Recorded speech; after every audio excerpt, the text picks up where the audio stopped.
নমস্কার শ্রোতা বন্ধুরা, আমি শর্মিষ্ঠা চ্যাটার্জি বলছি। আমার আধ্যাত্মিক কথা চ্যানেলে আপনাদের সকলকে অভিনন্দন জানাই। বন্ধুরা, আপনারা নিশ্চয়ই সকলে ভালো আছেন এবং সুস্থ আছেন। আজ আমি শ্রী শ্রী রামকৃষ্ণ কথামৃত থেকে পাঠ করে শোনাব। তব কথা অমৃতং তপ্ত জীবনং কবিভিরীরিতং কলমশাপহম শ্রবণমঙ্গলং শ্রীমদাততং ভুবি গৃণন্তি যে ভূরিদা জনা। শ্রীমদ্ ভাগবত গোপী গীতা। ঠাকুর বলিতেছেন, ঈশ্বর ও তাঁহার ঐশ্বর্য, এই জগৎ তাঁর ঐশ্বর্য। কিন্তু ঐশ্বর্য দেখেই সকলে ভুলে যায়, যাঁর ঐশ্বর্য তাঁকে খোঁজে না। কামিনী কাঞ্চন ভোগ করতে সকলে যায়, কিন্তু দুঃখ অশান্তিই বেশি। সংসার যেন বিশালাক্ষীর দ, নৌকা দহে একবার পড়লে আর রক্ষা নাই। সেকুল কাটার মতো এক ছাড়ে তো আরেকটি জড়ায়। গোলক ধাঁধায় একবার ঢুকলে বেরুনো মুশকিল। মানুষ যেন ঝলসা পোড়া হয়ে যায়। একজন ভক্ত, এখন উপায়? শ্রীরামকৃষ্ণ: উপায় সাধুসঙ্গ আর প্রার্থনা। বৈদ্যের কাছে না গেলে রোগ ভালো হয় না। সাধুসঙ্গ একদিন করলে হয় না, সর্বদাই দরকার। রোগ লেগেই আছে। আবার বৈদ্যের কাছে না থাকলে নাড়িজ্ঞান হয় না, সঙ্গে সঙ্গে ঘুরতে হয়। তবে কোনটি কফের নাড়ি, কোনটি পিত্তের নাড়ি বোঝা যায়। ভক্ত: সাধুসঙ্গে কি উপকার হয়? শ্রীরামকৃষ্ণ: ঈশ্বরে অনুরাগ হয়, তাঁর উপর ভালোবাসা হয়। ব্যাকুলতা না এলে কিছুই হয় না। সাধুসঙ্গ করতে করতে ঈশ্বরের জন্য প্রাণ ব্যাকুল হয়।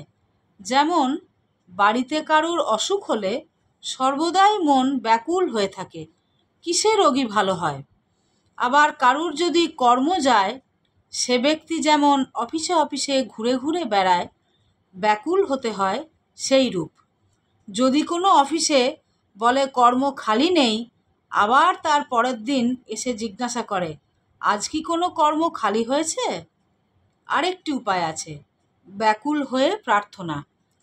তিনি যে আপনার লোক, তাকে বলতে হয়, তুমি কেমন দেখা দাও, দেখা দিতেই হবে। তুমি আমাকে সৃষ্টি করেছো কেন? শিখরা বলেছিল, ঈশ্বর দয়াময়। আমি তাদের বলেছিলাম, দয়াময় কেন বলবো? তিনি আমাদের সৃষ্টি করেছেন যাতে আমাদের মঙ্গল হয়। তা যদি করেন, সে কি আর আশ্চর্য? মা বাপ ছেলেকে পালন করবে, সে আবার দয়া কি? সে তো করতেই হবে। তাই তাকে জোর করে প্রার্থনা করতে হয়। তিনি যে আপনার মা, আপনার বাপ। ছেলে যদি খাওয়া ত্যাগ করে, বাপ মা 3 বৎসর আগেই হিস্সা ফেলে দেয়। আবার যখন ছেলে পয়সা চায় আর পুনঃ পুনঃ বলে, মা তোর 2টি পায়ে পড়ি, আমাকে 2টি পয়সা দে, তখন মা বেজার হয়ে তার ব্যাকুলতা দেখে পয়সা ফেলে দেয়। সাধুসঙ্গ করলে আরেকটি উপকার হয়, সৎ অসৎ বিচার। সৎ নিত্য পদার্থ অর্থাৎ ঈশ্বর, অসৎ অর্থাৎ অনিত্য। অসৎ পথে মন গেলেই বিচার করতে হয়। হাতি পরের কলাগাছ খেতে সুর বাড়ালে সেই সময় মাহুত ড্যাঙস মারে। প্রতিবেশী: মহাশয়, পাপ বুদ্ধি কেন হয়? শ্রীরামকৃষ্ণ: তাঁর জগতে সকল রকম আছে। সাধু লোকও তিনি করেছেন, দুষ্ট লোকও তিনি করেছেন। সদ্বুদ্ধি তিনিই দেন, অসৎবুদ্ধিও তিনিই দেন। প্রতিবেশী: তবে পাপ করলে আমাদের কোনো দায়িত্ব নাই। শ্রীরামকৃষ্ণ: ঈশ্বরের নিয়ম যে পাপ করলে তার ফল পেতে হবে। লঙ্কা খেলে তার ঝাল লাগবে না? সেজবাবু বয়সকালে অনেক রকম করেছিল, তাই মৃত্যুর সময় নানা রকম অসুখ হলো। কম বয়সে এত টের পাওয়া যায় না। কালীবাড়িতে ভোগ রাঁধবার অনেক সুন্দরী কাঠ থাকে।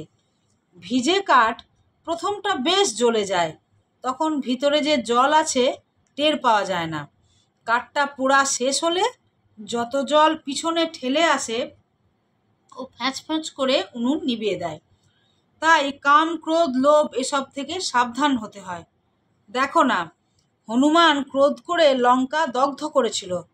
শেষে মনে পড়ল অশোক বনে সীতা আছেন, তখন ছটফট করতে লাগলো, পাছে সীতার কিছু হয়।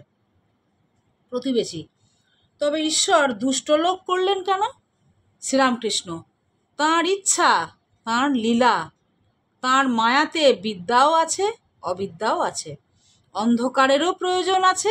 অন্ধকার থাকলে আলোর আরও মহিমা প্রকাশ হয়। কাম, ক্রোধ, লোভ খারাপ জিনিস বটে, তবে তিনি দিয়েছেন কেন? মহৎ লোক তয়ের করবেন বলে। ইন্দ্রিয় জয় করলে মহৎ হয়। জিতেন্দ্রিয় কি না করতে পারে, ঈশ্বর লাভ পর্যন্ত তাঁর কৃপায় করতে পারে। আবার অন্যদিকে দেখো, কাম থেকে তাঁর সৃষ্টিলীলা চলছে। দুষ্ট লোকেরও দরকার আছে। একটি তালুকের প্রজারা বড়ই দুর্দান্ত হয়েছিল, তখন গোলক চৌধুরীকে পাঠিয়ে দেয়া হলো। তার নামে প্রজারা কাঁপতে লাগলো। এত কঠোর শাসন, সবই দরকার। সীতা বললেন, রাম, অযোধ্যায় সব অট্টালিকা হতো তো বেশ হতো। অনেক বাড়ি দেখছি ভাঙা পুরানো। রাম বললেন, সীতা, সব বাড়ি সুন্দর থাকলে মিস্ত্রিরা কি করবে? সকলের হাস্য। ঈশ্বর সব রকম করেছেন, ভালো গাছ, বিষ গাছ, আবার আগাছাও করেছেন। জানোয়ারদের ভিতর ভালো মন্দ সব আছে, বাঘ, সিংহ, সাপ সব আছে। প্রতিবেশী: মহাশয়, সংসারে থেকে কি ভগবানকে পাওয়া যায়? শ্রীরামকৃষ্ণ: অবশ্য পাওয়া যায়, তবে যা বললুম, সাধুসঙ্গ আর সর্বদা প্রার্থনা করতে হয়। তাঁর কাছে কাঁদতে হয়। মনের ময়লাগুলো ধুয়ে গেলে তাঁর দর্শন হয়। মনটি যেন মাটি মাখানো লোহার ছুঁচ। ঈশ্বর চুম্বক পাথর। মাটি না গেলে চুম্বক পাথরের সঙ্গে যোগ হয় না। কাঁদতে কাঁদতে ছুঁচের মাটি ধুয়ে যায়। ছুঁচের মাটি অর্থাৎ কাম, ক্রোধ, লোভ, পাপ বুদ্ধি, বিষয় বুদ্ধি মাটি ধুয়ে গেলেই ছুঁচকে চুম্বক পাথরে টেনে নেবে, অর্থাৎ ঈশ্বর দর্শন হবে। চিত্তশুদ্ধি হলে তবে তাকে লাভ হয়। জ্বর হয়েছে, দেহেতে রস অনেক হয়েছে, তাতে কুইনাইনে কি কাজ হবে? সংসারে হবে না কেন?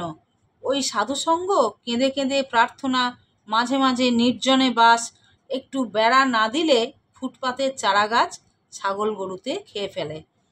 প্রতিবেশী: যারা সংসারে আছে তাহলে তাদেরও হবে? শ্রীরামকৃষ্ণ: সকলেরই মুক্তি হবে, তবে গুরুর উপদেশ অনুসারে চলতে হয়। বাঁকা পথে গেলে ফিরে আসতে কষ্ট হবে। মুক্তি অনেক দেরিতে হয়, হয়তো এ জন্মে হলোও না, আবার হয়তো অনেক জন্মের পর হলো। জনকাদি সংসারেও কর্ম করেছিলেন, ঈশ্বরকে মাথায় রেখে কাজ করতেন। নৃত্যকী যেমন মাথায় বাসন করে নাচে, আর পশ্চিমের মেয়েদের দেখো নাই, মাথায় জলের ঘড়া, হাসতে হাসতে কথা কইতে কইতে যাচ্ছে। প্রতিবেশী: গুরুর উপদেশ বললেন, গুরু কেমন করে পাবো? শ্রীরামকৃষ্ণ: যে সে লোক গুরু হতে পারে না, বাহাদুরি কাঠ নিজেও ভেসে চলে যায়, অনেক জীবজন্তুও চড়ে যেতে পারে। হাবাতে কাঠের উপর চড়লে কাঠও ডুবে যায়, যে চড়ে সেও ডুবে যায়। তাই ঈশ্বর যুগে যুগে লোকশিক্ষার জন্য নিজে গুরুরূপে অবতীর্ণ হন। সচ্চিদানন্দই গুরু। জ্ঞান কাকে বলে? আর আমি কে? ঈশ্বরই কর্তা, আর সব অকর্তা, এর নাম জ্ঞান। আমি অকর্তা, তাঁর হাতের যন্ত্র। তাই আমি বলি, মা তুমি যন্ত্রী, আমি যন্ত্র। তুমি ঘরণী, আমি ঘর। আমি গাড়ি, তুমি ইঞ্জিনিয়ার।